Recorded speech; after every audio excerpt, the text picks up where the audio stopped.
Mr. Walker, you're recognized. Okay. Chairman and ranking members, I thank you for this opportunity to speak on reparation, which has been spoken about many times over my lifetime, but over the past year has become a hot topic. I asked the question why. There's been many surveys show that a large percentage of black and white teens would say racism is better today than yesterday. We use black power to create white guilt. My approach is biblical. How can I ask my Heavenly Father to forgive me if I can't forgive my brother? I never want to put anyone's religion down, but my religion teaches togetherness. Reparation teaches separation. Slavery ended over 130 years ago. I'm back. How can a father be asked his son to spend prison time for a crime he committed? In the case we speak of, we're researching farther back in history, a history many are not taught or spoken about in school. America is the greatest country in the world to me, a melting pot of a lot of great races, a lot of great minds that have come together with different ideas to make America the greatest country on the earth.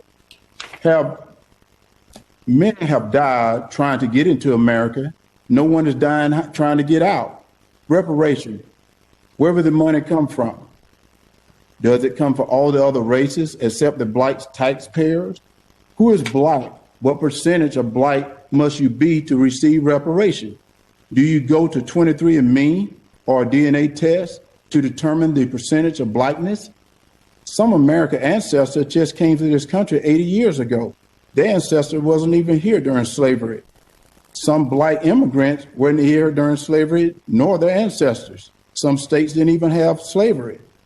We as black Americans have always wanted what the Constitution stated, all men, black, white, and today Latino, Asian, Italian, etc., should be guaranteed the alienability rights of life, freedom, and the pursuit of happiness.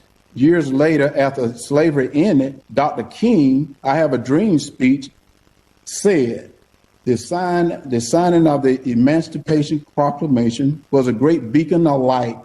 But hundreds of years later, we're still not free because of segregation and discrimination. Today, I call that reparation. I asked my mom, who is in her mid-80s, her thought on reparation. Her words, I do not believe in reparation. Who is the money going to go to? Has anyone thought about paying the families who lost someone in the Civil War, who fought for their freedom? Your dad and I taught you, speaking of me, to provide for you and your family through a good education and hard work. If you give a man a fish, you feed him a day. You teach him to fish, you feed him a lifetime. Reparation is only feeding you for a day. It's removing the sign of for whites only, replacing the sign for no education here. Black America is asking for a hand up, not a handout.